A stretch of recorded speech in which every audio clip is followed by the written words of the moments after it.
Got Your Back Podstream is brought to you by Kinprint. For all your company's promotional needs, they do it all. Apparel, promotional products using the highest quality brands. They do logo design, signage, and printing. Kinprint will promote your brand with excellence. Visit kinprint.ca.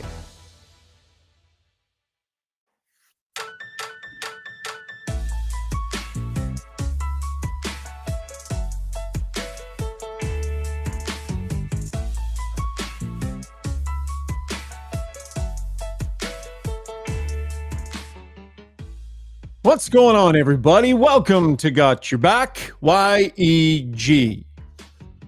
Live streaming on Twitter and on YouTube tonight, getting set to break down the Oilers' 3-2 win over the St. Louis Blues. Zach Hyman, 40 goals.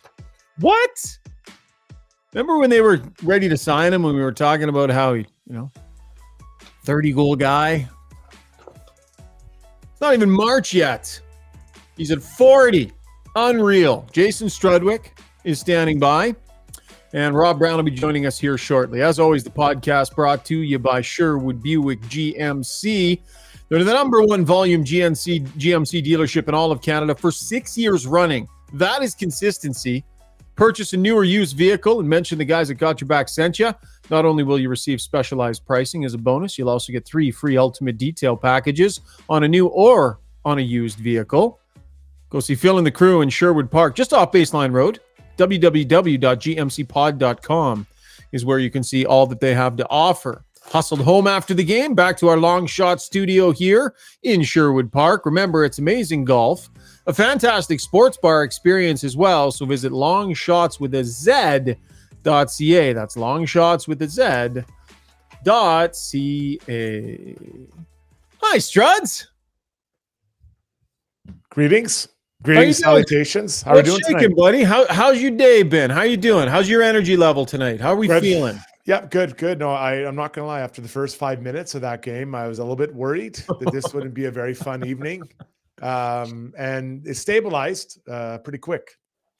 How hard is it? And we'll talk about this later. But bottom line, Struds, how hard is it to make sure you play good early in a game? Like it seems like a simple thing. I mean, if you and I were to say to each other, hey, let's make sure we have a really good first 5 minutes of our podcast, we could probably do that if we ever chose to.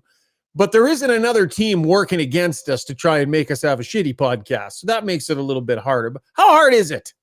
Well, I think there's 2 factors. You touched on it a bit. I thought the Blues had a great start. They came out absolutely spitting fire. They were flying, Thomas, Kyrou, Parayko, they all came out, they were ready to play. And the Oilers, I think, were just a half step behind them. Mm-hmm. And they were chasing it. Early, they were chasing it. They were able to stabilize, I thought, halfway through that first period. But the challenge is to bring your energy and be ready for your first shift. And I was told by a coach when I was young, the first shift should be your best shift. Now, obviously, I don't think that's exactly what he meant, but he wanted you to come out and be ready and just be ready to start. Because I always felt if I had a pretty good first shift, the game would be easier from that point out. If you're half step behind, it feels like you're chasing it. Now the Oilers are able to stabilize and turn that, but shocker, that it was a tough start for the Oil. Yeah, it was weird, and it's funny because it's something that we know that they've been focused on. So it must be hard. It's not as simple as it seems. That we know. Remember, they were having crappy second periods before. They figured that out. And now they're having trouble with their first few minutes. But there's lots of positives to focus on tonight. And we're going to dig into a bunch of those too, outside of that start that they admit that they didn't like. So Rob Brown will be joining us here shortly. He just finished the post-game show on 6:30 Chet along with Reed Wilkins. And Brown will be home shortly. So he'll be joining us in person. We get to see his pretty face. And a big thanks to everybody that hopped into our YouTube and Twitter live feed. Got a healthy dose of people sitting there watching right now. And a reminder that in our Ask Us Anything segment, we want to hear from you. So if you want, label it Ask Us Anything and throw it into the chat. And Steve Taylor is working the controls behind the scenes, and he will gather some of those. And then we'll get interactive in our final segment of the podcast tonight. Let's get to our breakdown of tonight's game. It's brought to you by Adrenaline Diesel, Edmonton's heavy-duty diesel truck repair shop. They've got a number of drop-in ready diesel engines available for purchase if you're in need. installation or conversion as well. They also have a couple restored trucks for sale, a 2018 Peterbilt, a 2010 International Pro Star, and a 2015 Volvo VNL. So if you're in the market, think about Adrenaline Diesel, 13019 151st Street Northwest. Okay, Struddy, we touched on the start, and maybe we'll dig a little bit more into that a little bit afterwards. But I kind of want to fast forward to some key moments in this game. And when I think about this game, Zach Hyman, obviously 40 goals, and we're going to get there. But a big part of turning this game around, I thought, were some really clutch plays, just a few critical moments where guys, little bit of extra effort, little bit of attention to detail, really gave them the chance to have it be the happy ending that it was. Well, you never know what shift is going to be the difference maker for you or your team. And so you have to take every shift like it's really important. I'm thinking of, unfortunately for the goalie, or fortunately, I guess they played the whole game, but the save on Bulldog, I thought that was a huge save by Skinner. The blocker save was a massive one.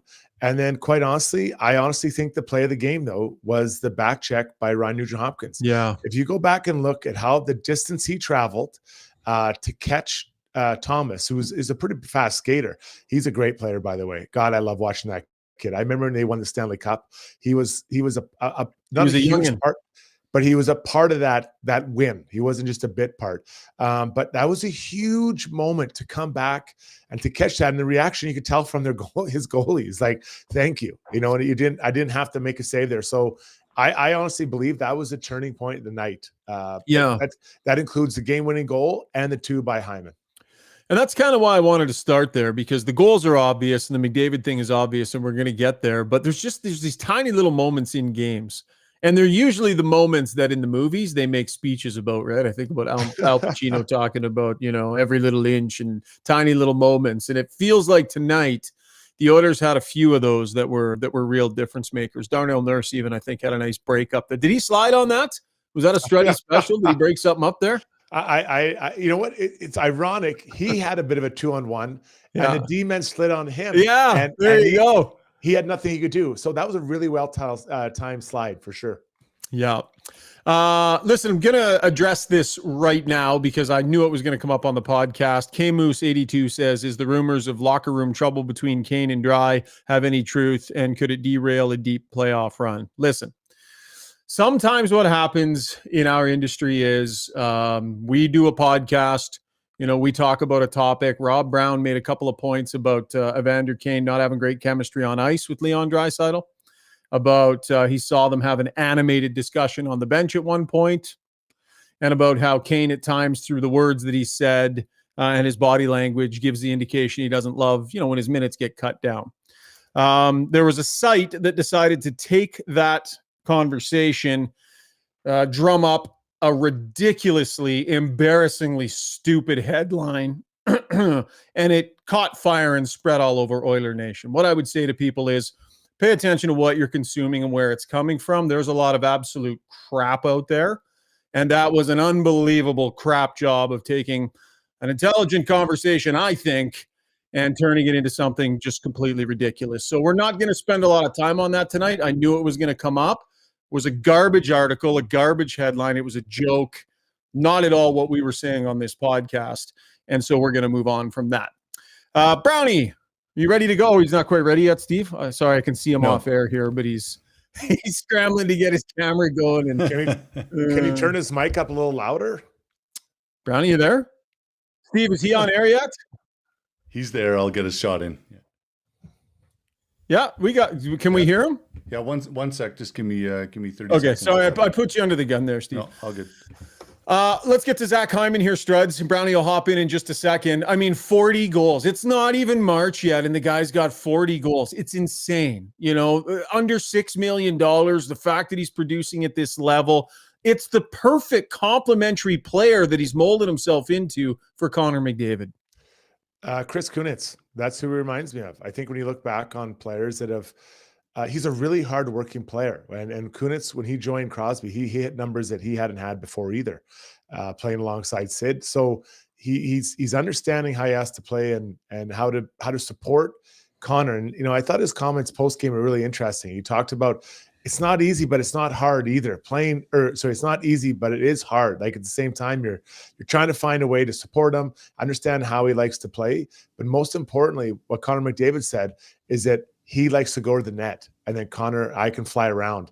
And that is, such a good moment for that, because it creates space and then gives Connor, he finds a pass, boom, he makes that play, and the big guy's there to tap it in. Hi, Brownie. Hi, guys. Welcome to the podcast. Welcome to the show. Anything happened while I was gone? No, Brownie, Brownie, did you come from a poetry reading? Why are you wearing that mock neck and the glass? Is that a beatnik hat?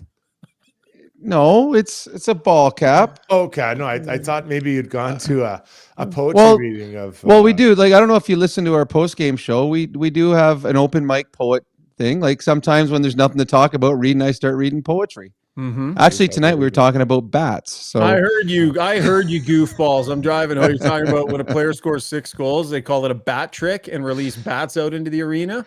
Like you guys are, that's deep into the show where you guys are stretching. We are stretching. How do we get to 10:30? But talking about Hyman though, could it happen to a better person? And it's funny. Stuart Skinner after the game talked about, Hyman's doing all this, and he's the best player you've ever played with. He's the best teammate. He's always happy. He's a good mood. We had someone send an email today could part of the success that Hyman has just be from the attitude he has? Just a positive attitude. And I do believe that, combined with skill, combined with a work ethic. Connor Brown's a pretty positive guy, Brownie. If you've ever talked to Connor Brown. Well, then there's the hard work and the talent as well. Hyman appreciates where he is. He's playing with Connor McDavid, the best in the world. He has added pressure, and he talked about that in his post-game interview. When you're playing with the best in the world, well, your line better be the best in the world. So you better produce when you're given the opportunities. But he goes to the right spots. He's got fantastic hands. And the one thing that he helps Connor with, he keeps plays alive in the offensive zone. He hunts down pucks. He creates turnovers. And when there's a turnover and you're giving Connor McDavid a second chance on the offensive end, it usually spells trouble for the opposition. So Zach Hyman is the perfect complement for Connor McDavid. Struds, there's the skills around the net that we see, and he's so smart there. A little push off the D to create a little bit of space, right? Just the way he'll very subtly turn his body here or there. Like he makes these plays that are just so intuitive to what's to come. But there are other areas of the ice where he's next level too. And I think about the plays he makes to get it off the wall, to take it to the middle of the ice. He doesn't have the best hands, but he's just so good at protection. Like there are so many little areas of the game, in particular in the offensive zone, that whether it's tenacity, smarts, whatever, he's got this combination that creates a skill set where he just is able to just make things happen in the offensive zone through this unique set of skills that he's got. Well, let's first talk about the job in front. This morning, the first goal was the perfect example of him boxing a D-man out. And, I can't say it ever happened to me, but I saw my teammates it happened to, where you establish position, you make yourself really big, and you establish yourself position. You get inside position.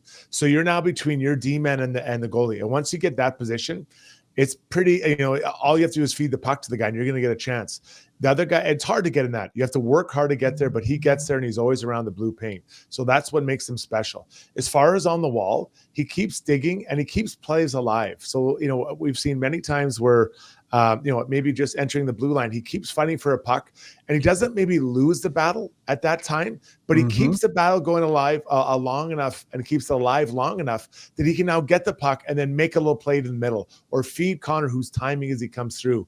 So a lot of times it's not about, winning it right away, but he keeps the battle going long enough, extends that battle, and then it makes the D-man maybe, cough it up or someone else can come get it. And that's, I know as the D-man, I hated when guys were relentless on me. I'd rather they just kind of one swing. Oh, you didn't get it. Okay, now he can pass and move it along. His puck protection is as good as anyone in the National Hockey League. You don't take the puck away from him. It's like Connor and Leon. You don't take the puck from them. Hyman's the same thing. He uses his body. He turns his body into an area where you've got to go around him. I've never seen him up close, but he seems like he's a wide-bodied man. So if you're on the wrong side of him, you've got to go around the sun to get to him. And that's, as you said, that's what he does in front of the net, what Struds was talking about. he set up position. Now he's strong too. So it's one thing to set up position, but when you got a big defenseman leaning on you or pushing you or cross-checking you, he can absorb that. And Shog, you say he doesn't have great hands. His hands are fantastic in the blue paint. The play that he made to bring from forehand to backhand upstairs over the pad, that was a tough play on the first goal. And the second goal, we see a lot of guys, it looks easy when Connor goes backdoor to you, but he has to deflect the puck enough that it gets over the pad, underneath the glove, going forward while you're trying to time it as it's coming across, usually through skates or a stick. Again, I don't know if there's anyone, like Leon's had success with Connor, but I still think Hyman is the perfect player to play with Connor McDavid. And it's a couple years away, but they got the Four Nations things next year. Zach Hyman is on any Team Canada team that you have right now. He is that good. And not only is he on the team, he's on your first line. Yeah. Oh, Brownie, I made that point. I think who he is, he's a modern day Chris Kunitz. When Kunitz played with Crosby, he reminds me so much of him. I think Kunitz was maybe a lefty, but same idea. He knows how to play with elite players. And where was Kunitz in the Olympics? Playing with Sidney Crosby. No, it's history repeating itself. Yeah. Let's get to the Weiss Johnson Soundbox. Until March 1st, you can save 20% on a variety of scratch and dent furnace units, despite minor cosmetic imperfections like Struds and Brownie. These models operate with full efficiency, ensuring you warm comfort without burning a hole in your pocket. Stop in at 5803 Roper Road in Edmonton to see the units that they have available. Jingle. Weiss Johnson, whoa. Zach Hyman on why his goal totals just keep seeming to ratchet up every year in Edmonton. You know, I don't really think about that. I just think about going and playing my game, and I think that's kind of why I've had some success with really good players is I just go out there and play and trust, that whatever I'm doing is going to help complement them. And that's why, I'm in that position. So, it's fun. We got into a spirited debate the other night, guys, about Connor McDavid and shooting the puck. He gave that great quote earlier in the day about how he's not even going to shoot the puck anymore, right? He just wants to see how many assists he can get. Rob Brown believes we have no place, Struddy, you and I, on our 9 NHL goals combined, ever questioning whether McDavid should shoot a puck or not instead of passing. Brownie, are you going to tell me there was not one time tonight where you went, I probably could have shot that one? Pardon me? No, I don't. I just what honestly know. I honestly know. I trust Connor McDavid. Connor McDavid knows more than anybody in the stands, anybody in the press box, any of us on the podcast. Connor McDavid's got the highest IQ in the National Hockey League. If he's got the puck, he knows when he can shoot and when he can pass. And I liked his comment that he said tonight, though. Yeah, why you shot that one? Did you play it yet? Yeah. So I think it was down in Nugent Bowman. It was like, so you finally decided to shoot, or you decided to shoot it. I thought you weren't going to do that. Here's McDavid. You did decide to score, eh? There was no one to pass to. I thought Hyman would be on the backside, but quit on the play, I guess. So. I love how good-natured he's been about it, right? Like we've asked McDavid about different parts of his game in the past, and skilled players don't love that, right? He produces as well as anybody on the planet, but he's humoring these questions. The rate, Struddy, that he's piling up these assists, though, it does seem a little goofy to question anything at all. It's nuts, the number of assists and the level of contribution and how often he's finding guys. Like, it really is something special. And I asked him a little bit about it tonight. Here he is talking about this assist prowess that has come on, even more so here recently. You've been putting up assists at a pretty crazy pace here. Do you maybe get into phases where you just kind of see it a little bit different, or you're sensing things a little different? Or how would you describe kind of this zone you've been in assist-wise? You know what? I'm always trying to make plays and to set guys up. And, obviously right now it seems like it's been more than obviously scoring. Goals have been hard to come by. But I don't know if there's a zone or anything. I'm always trying to produce any way I can. I'm not trying to not score goals. It's just been, the pass has been there, and I've been maybe making too many passes here and there, but they've been going in. Maybe making a few too many passes here and there, he said. What did he say? Sorry, I think I lost that, Struds. But I'm going to disagree with my friend here, John Keats or William Shakespeare, the poet who's joined us tonight. I know. So he just said he's maybe passing a bit too much. So he admitted it. So I think he's saying that to appease all you fools that are questioning him. Like seriously, he's on pace right now. If this last little stretch, he's on pace for a 200-point season with just assists. Yeah, he's the greatest player in the world. I trust him more than I trust the three of us when he has the puck on his stick. So let's fast forward, and I made this point last time, and I'm going to stick to it. And I'll walk away. When you get to the playoffs, you can't be looking off shots. Those passes probably won't be Connor there. McDavid can look off anything he wants because he knows more than us. All right. 100%. Let's remember this February 28th on the eve of leap year when they can't get shots to the net or not. No, I'm not. You're saying they. You're saying they. I'm saying one man. Connor McDavid can decide what he does when the puck's on his stick. Not Fogle, not Hyman, not Nugent Hopkins. Connor McDavid. Connor McDavid.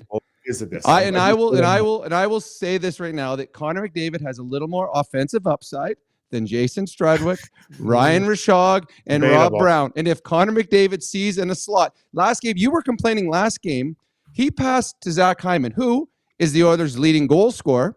Right. He's the hottest Oiler at goal scorer right now, and he gave him a wide open net. Right. To me, that seems like the better play than shooting. Oh, all right. We'll revisit this May 15th. Struds, you and I were all in on this last podcast with Brownie, and I'm not bailing on you. Like, I'm not completely bailing on you, but I do have to say, I love the fact that McDavid is in good humor about it. I love the fact that he's just continuing to pass off and make unreal passes from unbelievable shooting positions, but he's just doing it because he can, and he's rattling up these assists. 72 he's at already. It's pretty nuts. So the whole thing, to me, the whole thing's pretty fun. He's producing, and that's what matters. He's creating plays that are creating offense, and it's a fun debate, and we're having some fun with it. Let's talk about the overtime winner, Struds, Matthias Ekholm. That's as much puck possession as he's had maybe in the last 4 games combined. He couldn't wait to get rid of that puck. He was tired, but so was Connor. They were both bagged, absolutely bagged. And I thought Connor was going to change, and he changed his mind because, Ekholm passed to him. And then they were like, it looked like they both wanted the other guy to take the puck to change. And then finally Connor's like, screw it. Just give it to me. I'll go score and we'll get out of here. Yeah. Well, it's funny that I think it was Ekholm, the one that gave it away, and he surprised the Blues. And they're like, what's there? And then Connor went and got the puck back. And Ekholm said, he talked about it. I was exhausted. Connor was too, but the one thing that teams do when they get the puck in the offensive zone where they bring it out to center, and Connor does it and Leon does it a lot. So when Connor got the puck, he's coming up ice. He's got all 3 St. Louis Blues in bad gap because they can't come out that high. And as he's coming, he also can pick which side the defenseman's on. Colton Parayko was one of the best shutdown defensemen in the National Hockey League. Guess what? Connor went to the other side where there's a forward standing. So first he went around Robert Thomas, who was standing still. Then it's Jordan Kyrou. Kyrou's a fantastic young player, but he can't stop Connor McDavid coming down with gap or without. So Connor just went right at those 2 forwards, came wide, and then put the puck on net. And because he's coming with speed, Binnington follows his speed, and Binnington lost his angle by 2 inches. And a great player like Connor McDavid only needs 2 inches. And it wasn't a hard shot, but he put it in an area where Binnington was falling away from. Hits him, hits the post, goes in the net. But it was one of those Connors like, you know what? Nothing really going on here in overtime. Let's see if I can make something out of nothing. And he did. All right, time now for the UCAN Youth Services Relentless Player of the Night. It's a local charity that helps vulnerable youth find employment. Their 14th annual Comedy Nights fundraiser is ready to roll here in March. They got 6 shows, tons of laughs, and a great way to support helping the youth right here in our community. They've still got tickets available. YouCanComedy.ca. Mention that Got Your Back sent you, and you'll get 20% off. Highly recommend it. Grab some buddies, grab the wife, the girlfriend, whoever, come out. They have excellent stand-up comedians. They tell some great stories. We're going to be there on the 20th and can't encourage you enough to check out the UCAN Comedy Nights. Struddy, who gets the nod tonight, bud? Easiest pick of the year. Nugent Hopkins for that back check on Robert Thomas. Like that, to me, that's the play of the game. Absolutely the play of the game. It had completely relentless. He flew back to catch old Robbie T. Well, no, it's funny on that. When we teach at Academy, Struds and I, and we teach 2-on-1s or breakaways, the first thing I always tell the players, when you get a 2-on-1 or a breakaway, the first thing you do every time, shoulder check to see how much time you have. Take a look back to see, okay, how much time can I make a play with? Robert Thomas didn't. Now, I give Nugent Hopkins full credit. He went full speed the whole time because most forwards or back checkers will slow down at some point because you think you haven't got there. But Robert Thomas, he slowed down. He started stick handling. He had the move in his head. And Nugent Hopkins, not only did he get back in time, he like just took the puck right off his stick and went back the other way. So that I agree, Struds. That's the game. If the St. Louis Blues score there, they're up. Binnington was fantastic all night long, and now all the pressure's back on the Oilers. Nugent Hopkins with the play of the game.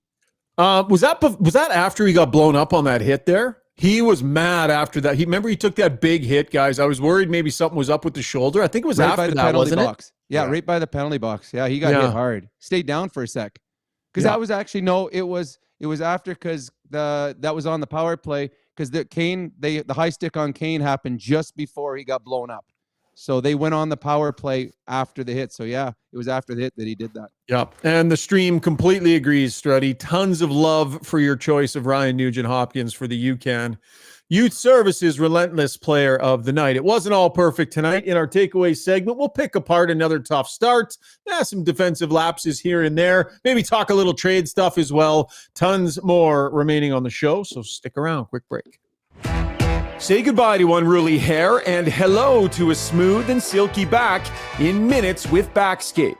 Shave your back solo with no mess with Backscape's water-resistant long handle and patented 6-blade design, leaving you with a no-mess shaving experience all in less than 5 minutes. Shop now for 40% off select kits just for you, our Got Your Back listeners. Use promo code GYBPOD on checkouts and make 2024 your year to elevate your grooming routine.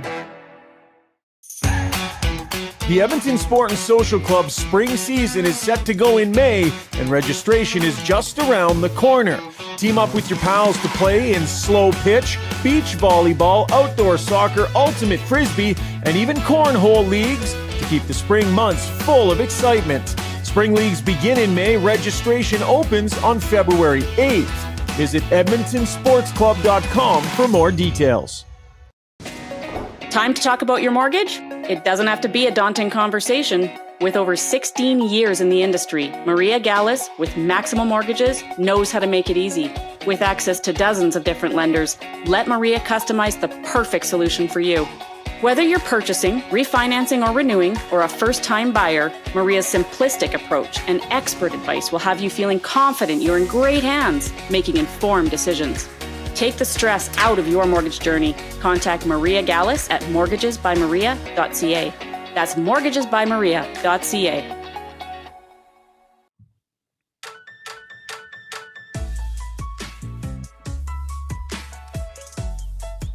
Time now for takeaways, brought to you by Martin Motorsports. Clear the way with a Can-Am Pro Mount steel plow on the front of your quad. It's the perfect partner for snow removal this winter. Contact the crew at Martin Motorsports, South or West Edmonton, to get a plow today. Chris from Martin Motorsports was chatting with him the other day, Struds. He wanted to remind us of all of the snow removal equipment that Martin Motorsports has. While he respects and appreciates how much care and attention we take when it comes to shoveling, not entirely necessary. They have the technology to help us, Struds. So maybe we'll stop by there and see what they have to offer. But there's no reason for us and our old backs to be strained like that. Chris and Martin Motorsports can hook us up. Don't talk about my old back. You have an old back. I look after mine. I'm healthy. I don't live on the elliptical like you do, just thrashing my back every day. Is the elliptical hard on it? Do you think that's part of the problem? I think the problem is that you're using elliptical. I think that's the problem. Yeah. That's like I'm kind of an extreme athlete. The elliptical is pretty intense. That's like Brownie doing tricep extensions at 72 years old and not stretching. Like that makes, I still can't even believe that. I know. Don't stretch. Never. Why are you doing tricep extensions? Your arms are never big. I've got it to even the biceps and the triceps. I've seen more bulge on a spaghetti. Sean of spaghetti.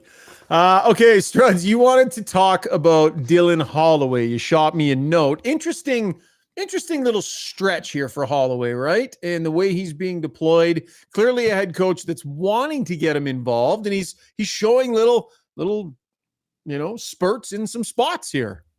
Let's find out what he can do. Let's find out. So today he started on the third line, and then he jumped up. He was elevated for, I'm not sure what reason, with Kane and Nugent Hopkins. And I thought they had multiple good shifts together, like 2-3 good shifts together. And then he was brought back. Now, you guys might have seen a reason why he was on and off that line. But I asked the same thing. I was like, why did they switch that again? And it was effective line. It was really effective. Now, he played 10th most minutes of the forward. So that means in English, he was the third lowest.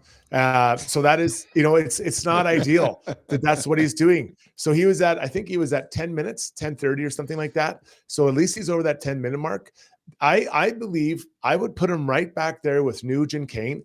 It looked to me like those three had chemistry. They were in the offensive zone. He had speed. He had some playmaking to that group, a big body. So, he's got a couple of traction, then they kind of pull him off. So I'd be interested to know why they pull him off when he was getting traction. Find out what he can do, guys. Two things on this. First of all, Shoggy, look at that. Struds thinks that our guy Holloway should play top 4 minutes or top 6 minutes. I know. And with the pressure of being a young kid, and he still thinks that now. I think I made the call that Holloway would be a top 6 forward by the end of January. So it's about well, he's not yet, but he's getting a look. He's getting some sniffs. So here's what I think they're doing, Struds, is I think at the end of every game, the coaching staff is looking at the stats. And they're seeing, okay, Holloway tonight, 7 minutes. Holloway tonight, 6.5. Holloway tonight, 8. Holloway doesn't play power play. Holloway doesn't play penalty killing. How do we get him a few more minutes? So what I think they're doing, once a period today, they put Holloway up on the second line. Each period he got to do it once. So right there, that's almost 3 more minutes of ice time, and that's why he's over 10. So I think they're trying to find more minutes for him without giving him carte blanche of being in the top 6. So that's my guess, just because they can't, like, Derek Ryan's going to find penalty killing time. Perry's going to find second power play unit time. Guys that are down on your bottom 6. Holloway doesn't get those. So I think they're trying to find ways to get him more involved. And I agree with Struds. I thought he was excellent. Actually, I found him excellent in every game. I don't think you ever lose anything when he's on the ice. I call him, he's like an Evander Kane, just less mean. He's physical. He drives the net. He makes plays. And I do believe he's got great upside. So I'd love to see more minutes out of him as well. Hontorio Momes points out that after the game, right, the Oilers give away their little awards, and that Holloway got the artist's brush and the hat. They thought you had a great night too, Brownie, because they gave you some artist's clothing as well. But fitting that Holloway got that. I like where his game is at right now. I like the fact that he kind of goes out there, doesn't matter the score, doesn't matter the situation. He's kind of always the same, Struds. He just skates hard. He gets in on the forecheck. He tries hard. He works and works. Doesn't turn away from checks. Like, I really like the energy that he's bringing, and I agree with you. Time to see what they've got. They've been basically holding open auditions in the top 6. Like, anybody that shows a heartbeat gets time in the top 6. Probably time to just give him a look. Yeah. Give him a look and let it breathe a little bit. Well, I'm going to say this. When he's showing well, I think you keep doing it. And then, Brownie, you might be right about that idea of that, they don't want to, put too mumuch pressure, or they want to find some extra minutes. But when I look at it, when I saw those 3 guys out there, I thought they were excellent from the top of the circles down. And I value that type of game. Kane in front of the net, working the corners, Holloway doing the same thing, Nuge just kind of doing what he does, being smart all over the ice. It was a functioning and effective line. And I really think that if you're not sure about who is in that spot and someone shows you something in the game, maybe he's only going to go for that game. Let him play it out. Let him play it for that game. Then he can do the same thing again. Start him the second period, the next game. We have an imposter on the stream, Matthias Janmark. It's got the picture and everything. He's in on the YouTube stream. Steve, you seeing this guy? Yeah, hilarious. He said, at least I fight. Imposter. No apologies. He says, why does the media love Connor Brown so much? Tell me there's not one PK specialist out there with one goal that won't cost $4 million next season. Brownie, that's from Matthias. Yeah, that's from a teammate. Talk about dissension in the room. Okay, let's not blow that up and make some ridiculous article out of that. I kid, everybody. Brownie, where are you at on Connor Brown and this no goals thing and this? I honestly, I don't know. Tonight he didn't really create a whole lot offensively. There have been games where you're like, oh, this could be the moment. There was no out of your seat moments tonight for him. The Oilers are going to try to upgrade at the deadline. Casualties of the upgrades. If they find two forwards, it would be Brown and Derek Ryan, or Brown and Dylan Holloway. Those are going to be the casualties if they go and find a couple upgrades. So I think that they know what they get from Connor Brown. He's a nice penalty killer. He's got a good work ethic, but literally no offense from him. So if there's two forwards coming in at the deadline, he's a casualty. If there's one forward coming at the deadline, he might be a casualty as well. Struds? Yeah, he's had more offensive nights than tonight. It was pretty muted tonight. I don't think he had a shot that I remember. But well, he had one where he came down the wing and he got it off and it kind of like fluttered just like that much. So it's like, that one wasn't going in for him. Yeah, it's the challenge. The reality is if he was only making $750, you're like, this is great. But there's 3-point whatever tagged onto the cap next year. And that's what really hurts. So this was a misfire. The signing, I still hold out hope that he can find something and get going, because it'd be like it found gold, and maybe a different center or different line mates. And that's not to say that Derek Ryan or whomever hasn't worked well, but sometimes, maybe a different look. But this is a tough one. This is a tough look for Kenny Holland. Well, he had Connor and he had Leon as centers too, so it's not just Derek Ryan that's not getting. And that's it. I'm not it's on him too, right? To get some create, but like I said, it's the salary cap, the number that really hurts Sugar. Yeah, I mean, it's been at zeros here for the zero for the whole season, which to me, I mean, I don't know. Maybe my expectations are too high, but when you're stuck at that and you're a guy that scored goals in the league before, I mean, he has other skills.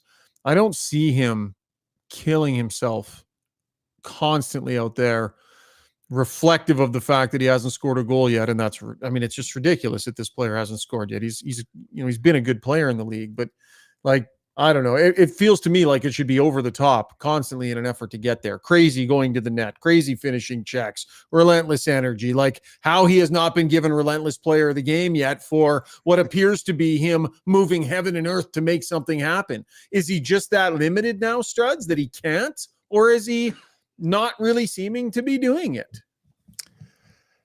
Well, I mean, his minutes are reflective, right? He's not, I mean, was he 7 minutes tonight? Am I wrong? Sorry, eight and a half. So I've played that. It's hard to get a lot done in that time. Although he's getting close to him, but still it's not that much. Doesn't take much to earn more ice time in this forward group. You know what I mean? Like you show a heartbeat on the third line immediately. Yeah, I think that's a little bit unfair. I think that's really. Well, I mean, what was the third line tonight? It was Holloway, McLeod, and Perry. Yeah. So, Corey, Perry, or was Perry tonight? Perry, McLeod, and Holloway. Perry was ripe to be overtaken in the lineup tonight, right? Didn't really notice Corey tonight. No, right. I didn't notice him. You understand what I'm saying, though, Struds? The bar is not high to elevate yourself, and he's not pushing the bar. Yeah, he's had some moments, right? I think they've all had some moments in the bottom six, but I had way higher expectations for sure, and that's why. At some point, it's got to unlock, right? They got to find. I just can't imagine it go through the year limited to this kind of offense. It just blows me away. What was the chaos at the beginning of the game there? I mean, Draisaitl with the penalty kill gets lit up immediately, and then Struds, being the defensive stalwart that you are, I'll let you try and decode what the heck 25 and 5 were up to on that D zone coverage. They both chase one guy and leave the front of the net open. Yeah, so we'll start with that one. Thanks for breaking that one down for me. That was my moment to shine. But basically, when you're dealing with that, it's called duplication. Two guys jump into the same guy, right? He's not the guy scoring behind that. It's the guy in front. You just made that up right now, didn't you? To sound smart. Did you make that up? That duplication thing? That's technical jargon along with puck luck and backtracking. So those are my 3 favorite. And then for the penalty kill, I think that that was such a short one, but what I saw and guys they're swinging. So on the penalty kill, you have to go and start and stop everywhere you go. And I thought that they were swinging a little bit, especially kind of on the backside of that. So if your puck goes from one side of that, you got to stop and quickly get back to the front. Maybe Darnell could have held the line a little bit stronger on Thomas, but that was a pretty good shot, Brownie, Thomas made. Oh, that was a great shot. But the Oilers are a much more aggressive penalty killing unit now, and they try to force it to one side, and then they all attack. If you're able to make a good play, it's a great play. Someone's going to be wide open, and it's always going to be the offside player. They made a great play, and all of a sudden he's in trouble because you got Thomas walking in. If he shoots out at Thomas passes the puck down, that guy's by himself, and everyone's yelling, I can't believe Nurse left in front of the net. Thomas, it was a great shot. Thomas used Nurse as a screen. He found the far side. Thomas is a good hockey player, a very, very really good hockey player. Mm-hmm. But I mean, you talk about chaos, Shoggy, and there was the penalty. There was the penalty kill. But in the first 8 minutes, the Oilers passed pucks to people that weren't there about 7 times. Yeah. There one Vinny Desharnais, who I thought had a pretty good game. At one point, he passed the puck to his position. And there was no one there. It's like, hey, Vinny, I'm supposed to be there, so I'm going to pass it. Yeah. It was like they'd never played hockey before. And then St. Louis gets the 2-0 lead, and all of a sudden, light switch. All right, here we go. It's almost like St. Louis got the lead too early. You woke the team up with 55 minutes to go in the hockey game. You should have let them sleep a little long. Get the second goal late in the period. But once the Oilers woke up, then they started pushing the pace. That was an entertaining hockey game. There was filled with mistakes, filled with great plays, and filled with fantastic goaltending. That was a fun game to watch. Black Havoc 14 says, LOL, Strudwick's sarcasm is killing it. Got Your Back should have him as a regular on the podcast. So thank you for tuning in. Thank you for tuning in. Is that sarcastic enough? Omar chimes in with a crazy stat of the day. Jacob Markstrom and Connor Brown have the same amount of points. Let that sink in. Well, Shoggy, is there not a goalie that has a goal this year? Someone scored, didn't they? Didn't an NHL goalie score this year? So there's an NHL goaltender with one more goal than Connor Brown this year. I'll say this, I would feel sick for that guy. Went through a year without scoring, and he would feel like a bag of turds. Like you're not scoring, you're not producing. You came in here to help, and his contract next year is not going to be close to probably what he imagined or any of us imagined. No. After this year here, playing beside Connor or Leon, like his career is not going in the right direction. As a teammate, I'd feel sick. It's one thing if CeCe hasn't scored for a year, like that's not really his job. Connor Brown feels like he is a goal scorer. And, he's had chances, no doubt, and good chances, but it just hasn't gone in. You throw it out like he's playing on the fourth line. Connor Brown was brought in to play with Connor McDavid. 100%. So they thought they solved the top 6 when they went and got Connor Brown. So that you're right, 100%. He would be. I would have a hard time going home each night, not feeling sick to my stomach, just the way the thing's gone for him. Is that a dry erase you have in your hand? Yeah, it is. I got a picture of Struds here, and I just keep making funny faces on it. You're right. Rob Brown's appearance on the podcast brought to you by Kin Print, local company, family owned, decades of experience filling any and all of your promotional apparel and embroidery needs. There you see the hat, Brownie. Yep. By the way, folks, we do have hats for sale now online, but be patient with us because we got to get them into production and it's going to take just a little bit. So it might take a few weeks, but if you go to gybpod.com and then you click up on the right side, GYB merch, you'll see some options. You can fire us an email and we'll try and get some hat sales going. And by the way, we're going to give away a hat again coming up a little bit later on in the show. Struds, are we going mainstream or are we going off the rails for Struddy's World tonight? You guys choose. I've got elite subjects for both. Which one do you guys want? You really? Okay, Brownie, what do you want to do? Serious. Goofy or we want to go serious stuff tonight? Is there any way we can bring in someone else? Why would you trade greatness, right? That's like Connor McDavid. You don't tell Connor McDavid Struddy, when to shoot. I'm going to let Struddy decide because when you've got a great one, they know what is the best decision at all times. I am the boss of the pod, though. I control the tone. I control the mood. I control It's my call to make. And I would say, given the mood on the stream and what this podcast looks and feels like right now, I think we need to lighten it up a little bit. So we've had a tough few days, the three of us. We've been arguing a lot. Let's have some fun. Struddy's World, with a new sponsor, by the way. Can't wait to introduce you. Coming up after the break. Okay, heroes, are you trying to tough it out through a sports or life injury right now? Trying to prove your mettle by grinding through, gritting your teeth? Well, Redefined Health is here to say it's time to come on in. At Redefined Health, they'll high-five you for your toughness and then get to work on helping you fix the problem. Helping athletes and heroes find better balance, performance, and injury prevention. Visit redefinedhealth.com. Long Shots Golf is the destination for both golf enthusiasts and sports fans. Top-of-the-line TrackMan simulators provide a highly entertaining and accurate golf experience, while a full-service sports bar loaded with big screens and scratch kitchen make it a truly unique destination. They have locations in Sherwood Park and Edmonton. Experience the best indoor golf and sports bar in town. Visit longshots.ca. That's longshots with a Z.ca. When you make a mistake, heads should roll. It's not right. And I'm here. Someone has to put their foot down. Now that I say it out loud, it does sound a little crazy. Gotta look good.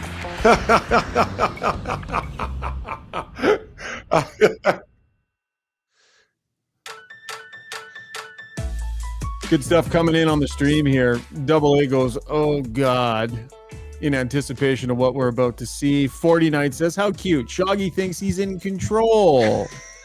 Steve Taylor had a pretty good chirp there during the break too. So we were challenging Struds on his Struddy's World, and he goes, hey, you don't tell Picasso how to paint. Steve Taylor goes, but you're telling McDavid how to score goals. It's just a pretty solid chirp behind the scenes. Struddy's World, brought to you by our newest addition to the Got Your Back family, Brinley Shipwreck Rum. If you haven't had the experience of this amazing flavored rum blended on the Caribbean island of St. Kitts, do yourself a favor and go grab a bottle today. The Brinley family's been crafting Shipwreck in small batches for decades now. Spiced, aged 4 years in bourbon barrels infused with natural vanilla. Get Shipwrecked, fans, available at your local liquor retailer. And as always, please enjoy responsibly. I told my buddy Grant, who is an aficionado of the spirits, that Shipwreck was coming on board. He goes, the rum? I go, yeah. He goes, try the mango. You have to try the mango. So they've got a wide range of all these different flavored rums, guys, and I'm so excited. We're going to have a sampling party. But high quality stuff, Struddy. You tried some the other night, bud. I loved it. I had the coconut cream. It's delicious. Yeah, just fantastic. Working my way through the bottle. Welcome, Shipwreck Rum, to Got Your Back. Struddy, take us on a journey, my friend. Paint a picture. It's been years. It's been years that I've been living a lie. I would go to parties and go along when I was younger, a pizza party. Maybe I'd go get a Slurpee and I'd get the same thing, trying to look cool in front of my friends. I finally came to the conclusion, though, the other day, I can't live this lie anymore. I've got to be true to myself. I hate root beer. I don't like it. I don't like it anymore. I don't want to have it anymore. I've been lying to my kids. They tell me they like root beer. We go get pizza. They want root beer. I don't want your Hires. I don't want your other beer. I don't want to eat it. I cannot stand it. I don't want to take root beer anymore. I'll drink it if I put something in it, like rum or whatever, but that's a little different thing. But guys, I am now officially out of the root beer sweepstakes. I won't be consuming it anymore. The rest of the next 40 years, let's say, in my life, I'm out, man. No more root beer for Uncle Struddy. Interesting. First of all, I'm not sure you got 40 years left in you, Struts. Okay, let's be honest with that one. But if you see my heart rate, I barely use heart rates every day. I might live to over 100. I can't stand root beer. But then again, I have not had. What's the matter with you guys? I haven't had black pop, Coke, or root beer since I was 18 years old. I've not had a Coke or a Pepsi or a root beer since I was 18.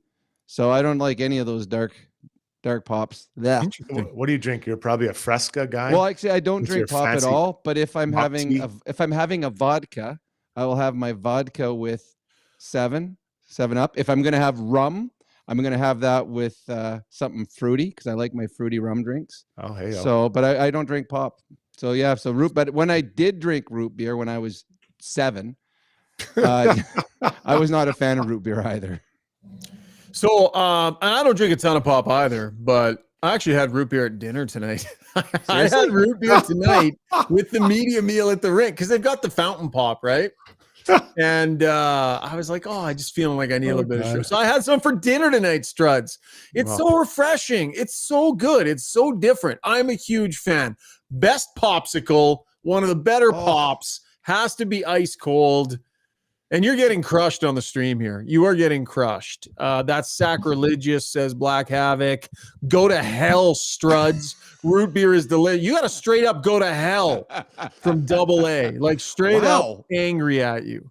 Not anger. Well, listen, he can continue to live the lie that is root beer. Listen, I will mix it. I like rum and put in root beer. Like pretty much put a lot of drinks in root beer, but drinking on its own, it's much like the banana bread. It cannot be on its own. It has to have something else in it. Chocolate chips. Got to have chocolate chips in it. Yeah, 100%. Oh, for sure. You can't have banana bread without chocolate chips and lots of butter on it. 100%. That's it.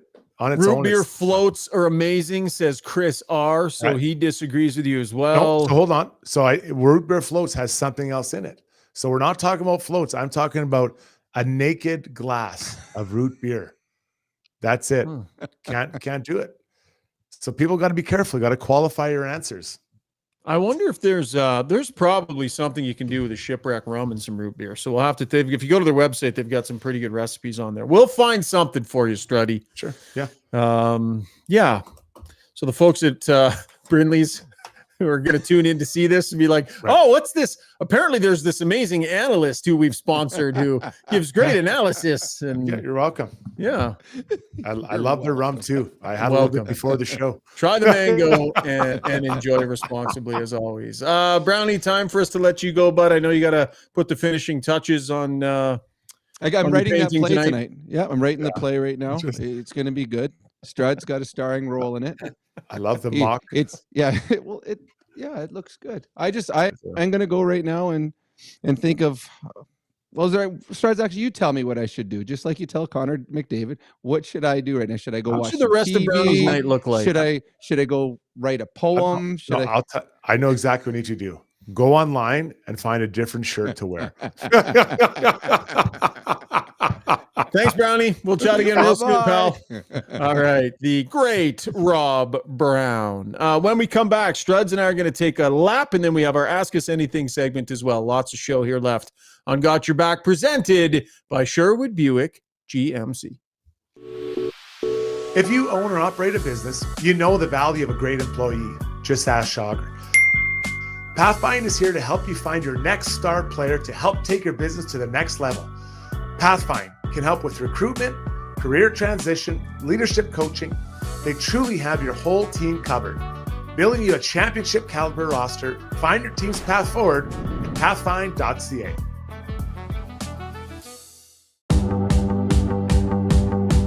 Winter is upon us, so why not make the best of it?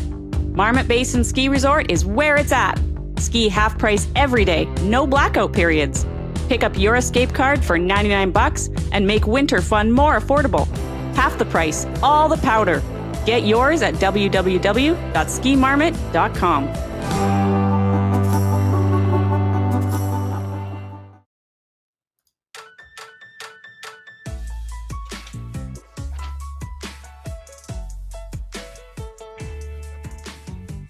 Time now to take a lap, brought to you by Backscape. Bid farewell to unwanted back hair solo in just 5 minutes with the fastest growing male grooming tool on the planet, named the superhero of razors. Let Backscape have your back and tame that wild mane. Visit backscape.com. That's bakscape.com and choose from a variety of packages delivered right to your door. Backscape, stay smooth.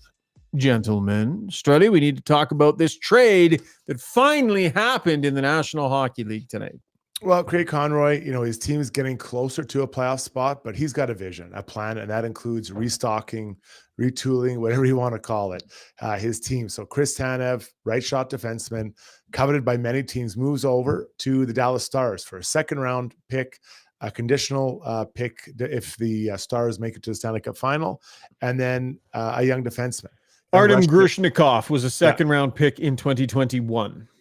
It sounds like he's a little bit of a version like Tanev, not a ton of offense, but plays hard. PKs, apparently he's the number one PK guy on the AHL in Dallas, so he kind of fits well with what they have already offensively there. The Flames retain 50%. They also include the Devils retaining 50%. So Stars get a pretty cheap version of Tanev. But I really like this. It's clear what Conroy's trying to do. He is trying to add players that can help sooner than just draft picks. So yeah, he gets the draft pick. But just like when he traded away Toffoli or traded away not Backman, Lindholm, he gets a player that can help either now or soon. So I think when you look at Tanev and maybe possibly Markstrom, I'm not sure where that's at, he's going to want a player that can help now, but also something to help for the future. So I like the plan Kerry Conroy has, Schauger. Yeah, for sure. I mean, we knew it was going to happen, and I can't help but wonder if they were starting to get to the point where they were going to start sitting them out games, and that's tough. Sure. You know, you don't want to risk the assets. I know we probably wanted to hold out for a first-round pick, but, you know, with the second and then essentially second here in Grushnikov, not a bad deal. A lot of Oiler fans wondered if Ken Holland would have strongly considered Tanev as an upgrade on Cody Ceci. And I'll say the same thing I did the other night. You know, if the Oilers were to do that deal and flip Ceci out and bring Tanev in, you could argue that it upgrades him in the moment, and it does, but then just really puts him in a pickle for next season as to who your top four on the blue line is going to be. Who do you replace Cody Ceci with? Now you're entering free agency trying to find a right shot defenseman to add to the mix. You don't have the obvious guy internally. So I believe that was somewhat in the way of the Oilers executing that deal that Oiler fans, I think a lot of them talked about and wanted. And then there was the, you know, whether or not he would have been willing to come here. So a couple of points there that are somewhat Oiler related, but Hanifin is going to be the one that gets the King's ransom, Struds. He's the better D-man, and that'll be where the big return is if they do that. Yeah, he is. You know, and again, restocking for the future, but restocking now. A player, I would expect them to also require a player that's playing now.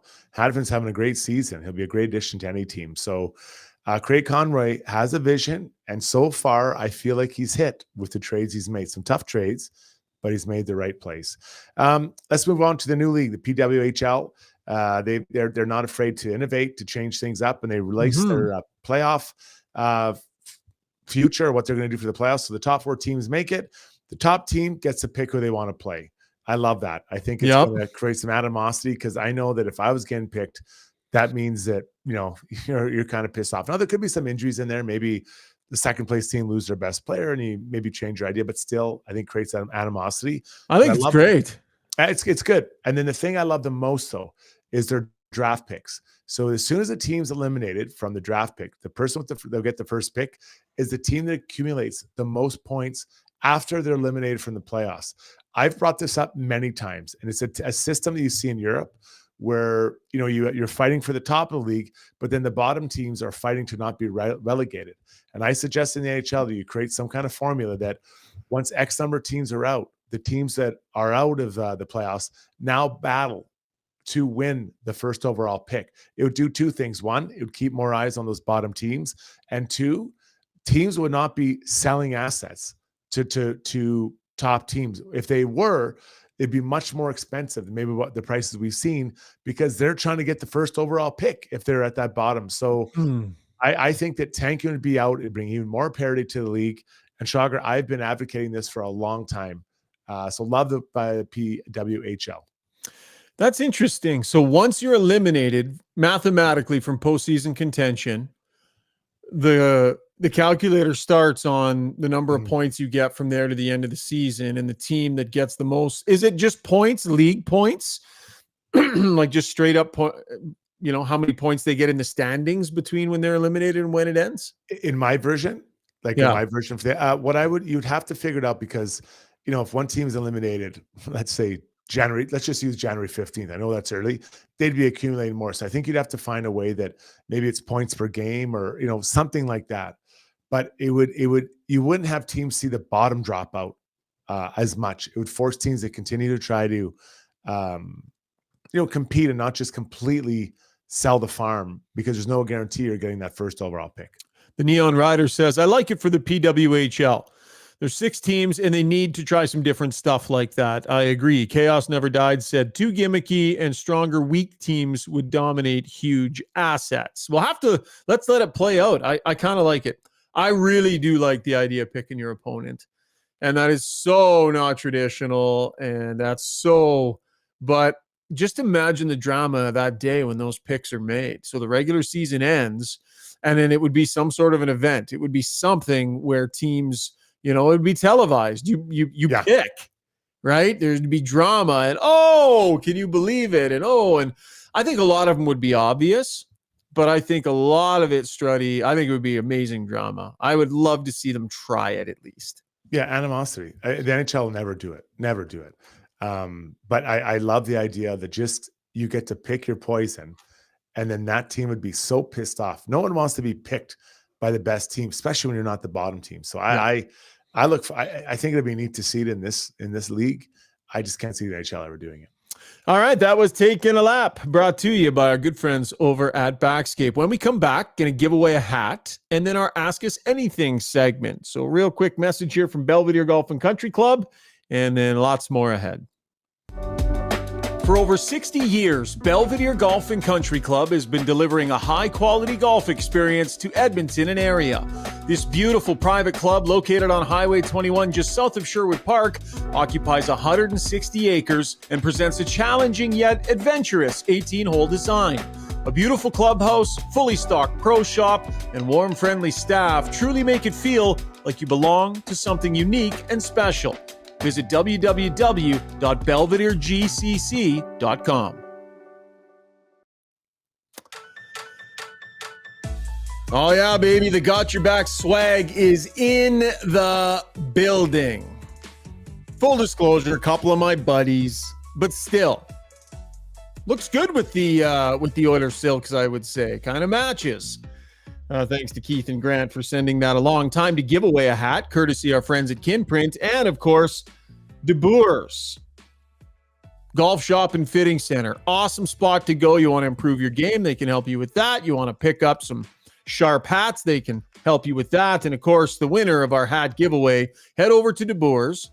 You can pick up your Got Your Back hat and $25 in-store credit, gybpod.com.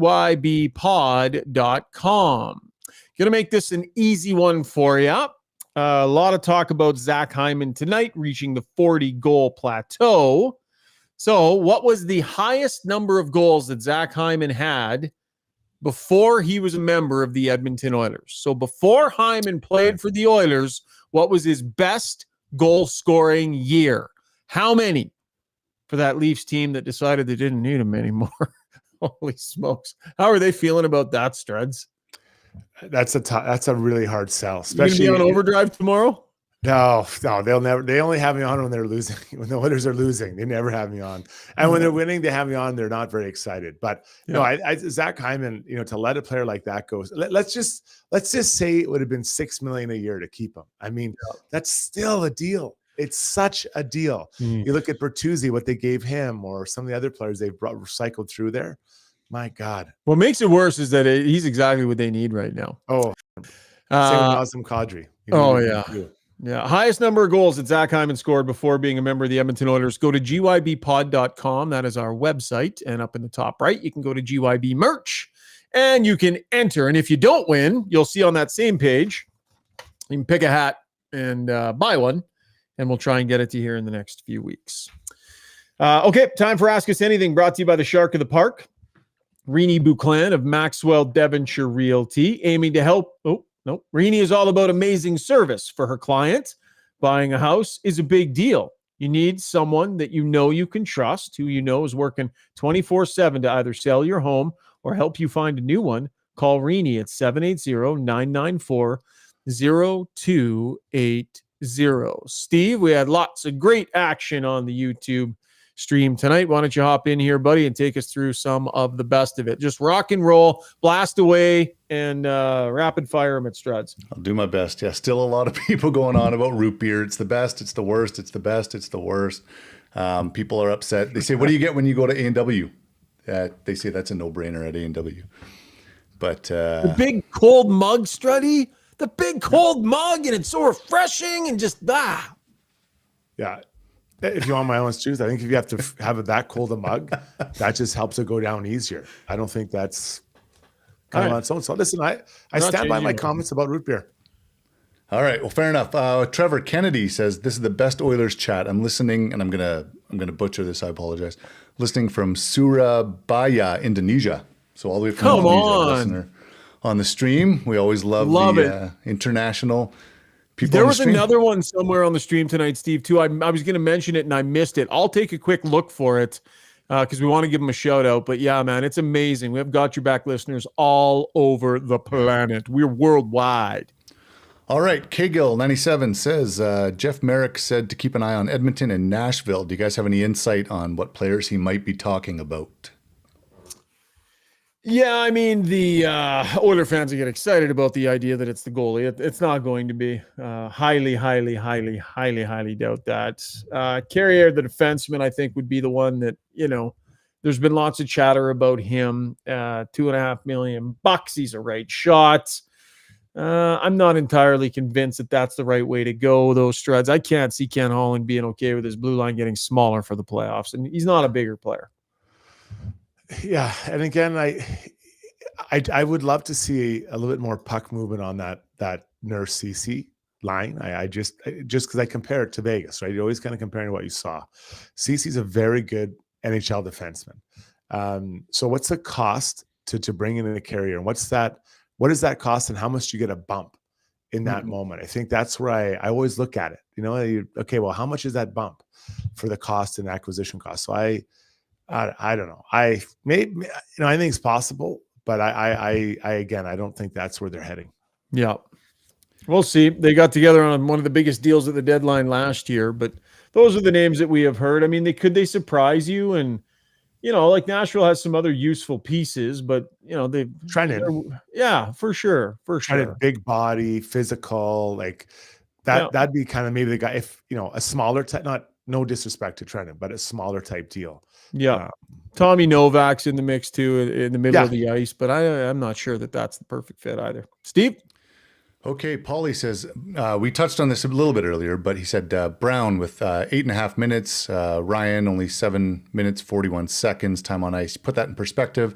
Matt Rempe had 7 minutes, 42 seconds time on ice tonight, and not a single forward out of the 4 teams that played tonight had less than 10 minutes, other than those. So he said we need 4 lines. Yeah. So what comes first, the minutes, or maybe a line that the coach feels is going to be able to handle those kind of minutes? And it's tough. And this is something we've been talking about even before when Jay Woodcroft was here. They got to play 4. They got to play 4. I think this is an area that they'll probably address in the trade deadline.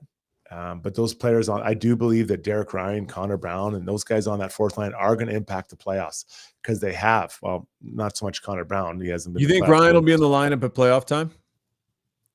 I think he'll. I don't know what that like. I think I have to talk about matchups. So what are you looking for at matchup time? What are you bringing in? And if he's on your wing, there maybe it looks different. They bring in a center for 4th line. Maybe he slides to the wing, and he bumps Connor Brown out. Because he's a very smart player, very heady, can win faceoffs, can kill penalties. So what is the difference between him and Connor Brown? Probably a number of goals this year. Found it. Ajin Mark Turner says, greetings from Thailand. So welcome to the podcast to Ajin Mark Turner. Steve-O? We touched on this briefly, but Quaddy said, can we talk about Perry? He's too slow to defensive and a defensive liability. Not good. I know. Wait till playoffs, ... he says. Are we concerned about the speed of Perry right now? Struds, I think that Oiler fan is going to get used to the fact that there are going to be some nights that Corey Perry looks like he's 38 years old, and there's going to be nights where maybe he doesn't. And tonight was a night where he didn't really have a lot in his legs and wasn't able to impact the game much. But we've seen on other nights he absolutely can. I think Oiler fan is going to kind of have to get used to this with a player this age. Yeah, so let's not be surprised by the speed. I think that everyone already said that. I think Corey's even, said it, like he's not a burner, and it really never was. So his value is when you get into that ground and pound game, and they have to give them the opportunity to play in that style of game with those kind of guys that like to play that way. But I think your point is really well made, that he's not going to have it every night. Like most players don't. If he did, he'd be in the top 6. But he's going to moonlight up and down. He's going to help your lineup in different ways. And look at some of the impact he had, in previous games. So, tonight he wasn't bad.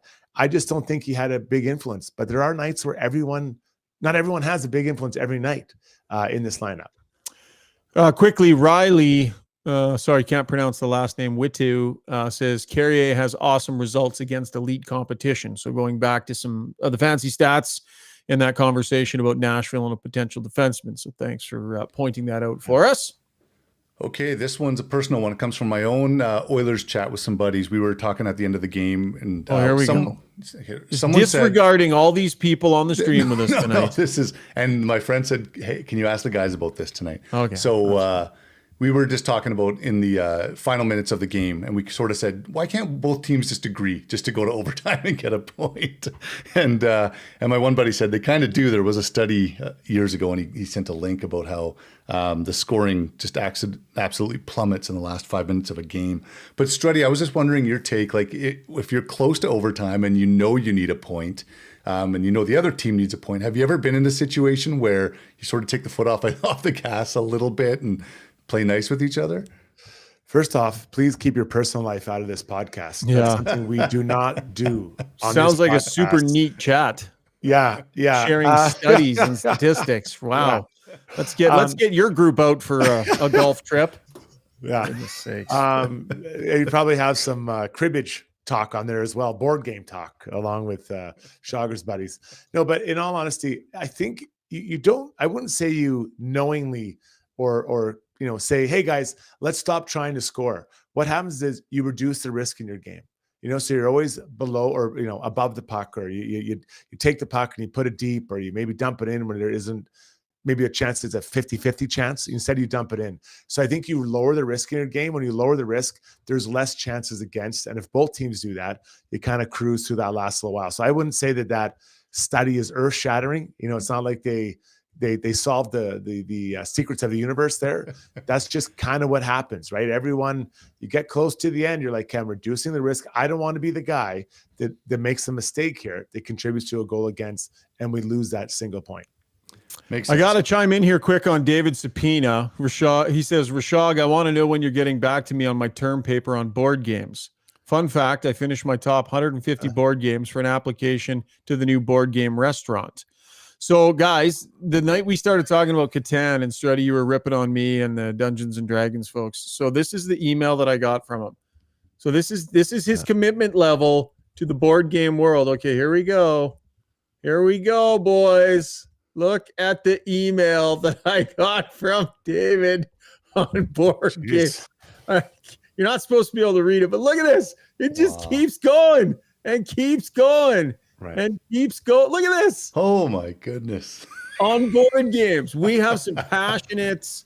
What's his last line? So it obviously doesn't take very much for me to write more about board games. Cordially, David Sapina. So David, I love your passion. I appreciate it. I didn't slog my way through all 4,000 words. I apologize. I will not be getting back to you, but love you here on the podcast. Couple more, Steve, and we'll wrap. Okay, we have talked about this in the past, but John Visk says the most impactful player, fourth line player on the Oilers have had all year is Hamblin as center. Too many other forwards are not bringing it night in, night out. What are they waiting for? Call them up. I know, Struddy, what you're going to say. Who do you take out? But any new thoughts about, do you think you give him another shot? Like, is it time to bring some more energy into Somebody said Hamlin was banged up in the American League too. And as I sit here right now, I don't know the answer to that, and I probably should, so I apologize. I don't know, Struds, I know you liked his game when he was here. I did. I do like it. And I've liked James Hamlin for a long time. Like I said, I have a bit of a personal relationship with him. You look at it, the thing that he's challenged with is his size. Like, that's just fact. It's his size, a bit of a challenge. I love the work ethic, the way he plays, but his size is a limiting factor for him as you move towards or into the playoffs. Mm-hmm. All Last right. one, Steve-O. Michael Bruni, a fun one here. He says, Schauger, today was the anniversary of Sid's golden goal. I saw you interviewed him post-game. What do you remember about that interview and those Olympics in general? Yeah, it's funny. I've actually, when I go talk to broadcast students, I talk about that interview because it's actually one of my kind of career regrets, I would say. So Sid scores this golden goal, and I'm working on that broadcast, and I go out onto the ice, Struds. And it's like, okay, like, what are you asking Sidney Crosby in this moment? So the first question I asked him was, just tell me about the goal. And he sort of was like, man, it was crazy. It was just there and it went in or whatever. And then I said, Sid, what was it like sitting in the locker room after letting that lead slip away? Like, what was it like, the stress of that moment? Because if you remember, they were winning and then, and so a little bit of a tough, a bit of a fastball. And then I said to him, how do you think you've played? Because had this not been you that did this, because if you recall, part of the story was he wasn't producing a ton and there was some question about his play. I just asked him, how do you think you played? And he answered it great. And the PR guy was behind Sid and was like, wrap it up, wrap it up, wrap it up. And I kind of felt pressure in the moment. And so I listened to him and I wrapped it up. And the question that had to be asked in the moment was, you just scored one of the biggest goals in Canadian hockey history. Can you try and describe what you're feeling right now? I mean, that had to be asked, but I made the mistake of listening to the PR guy, wrapping up the interview. And so when you listen to that interview, it's like one softball and two fastballs. Right. And he just won the gold medal, for Canada. Right. So it's actually a bit of a career regret. I would call it a mistake and definitely a learning experience for me, Struds. Yeah. It's amazing how you kind of evaluate yourself in that moment, because that's a huge moment, right? There's the people. I remember watching it. I remember being excited, seeing all those guys do it, and there was a lot of pressure on that Canadian team to win it in that Olympics. Yeah, for sure. By the way, some were super pissed for the question that I asked Matthias Ekholm about Evan Bouchard the other. Did you see some of that online? I didn't even know it was happening. Jim Matheson of all people was like, well, you're getting blown up online, hey? Maddie of all people. Well, I said, what? So I went and took a look. Oh man, some people were so sour because I asked Ekholm about Bouchard bouncing back from making the bad mistake to scoring the huge goal and how impressive that is. Well, my goodness, Struds, you'd think we'd spend an hour just crapping on Evan Bouchard on the show or something. Yeah. Yeah. No, it's a passionate fan base, and everything's got to be taken in context when you say something. And careful what you read. Careful what you read and share. How's that, Steve? That's it, buddy. Yeah, I mean, I have another fun one if you want. All right, one more, and then we'll get Struds to bed. He's falling asleep here. Question for Struddy: is it okay to wear a concert T-shirt of a band that you've never, or a concert that you've never attended? My son says it's fair game. I say no way. Yeah. Oh yeah, yeah. I don't think it's a big deal. I actually like concert T-shirts, like the retro ones. I don't wear a lot. I used to have a Neil Diamond 3/4 length arm. I went to see him here in Edmonton a few years ago, and I wore that thing right through to the ground. There was nothing left to it. Yeah, but you went to that show. That's the difference. Feels weird to me. Like someone sees you in the shirt, they're like, "Right on. How was the show?" And you're going, "Yeah, I have no idea. I did not see them. I don't know." Right. But you can be a fan of the team, like if you wear like a Denver Nuggets jersey because you like their players. And you've never been to a game, you can't wear that. If you've never been Steve, to a you're game. talking about the ones that list the dates. Yeah. Like a the band tour T-shirt is different than a specific concert T-shirt. Oh. Yeah. You might need to do some more research before you. You know what? I'd be indifferent. It really does. I'm not a big concert guy, so you want to wear a shirt that you didn't go to? Who cares? Just wear it. I don't know. Where can you buy those? Online? Can I buy one online? Probably, yeah. Yeah, probably, I would think. All right, let's wrap this pig up, Struddy. Let's get to our gem of the night. What caught your fancy, big guy? I think this is the second time in a row I'm going with the captain, Connor McDavid. And when asked about he finally scored one, he said, yeah, there's no one to pass to back door, so I had to shoot it. Great line. Like, I love how he's kind of having fun with the group and showing his personality and his group being the fans. Run the clip, buddy. We've got the gem of the night. We might as well hear it. You did decide to score, eh? There was no one to pass to. I thought Hyman would be on the backside, but quit on the play, I guess. So. Quit on the play. I love that. He quit on the play. That's the funniest line. Like, that was good. Just so you guys know, like when the coach says you quit on the play, like that's the biggest kick in the nuts you can give someone. Yeah. So for Connor to say that, like, and just kind of as a throwaway, it's a great line. Yeah, he's been in good spirits about this, and I think it's the right way to handle it, because the last thing he needs is reporters like us sitting there asking him questions about doing things different. Anytime McDavid goes 9-10 without scoring, we're going to ask the question. It's our job. We have to. But I like the fact that he's approached it with some humor and some good nature, and it looks good on him. And he's playing spectacular hockey right now and leading the way. Oilers with another big 2 points. Thanks, Struds. Great job tonight, pal. Yeah, fun one. All right, Steve, much appreciated, my friend. Thanks to all of you for joining us on the YouTube and Twitter streams, and for consuming us in podcast form too. If you're in your car or driving around the next day, much appreciated. Big thanks to our title sponsor, Sherwood Buick GMC. We'll catch you again real soon here on Got Your Back.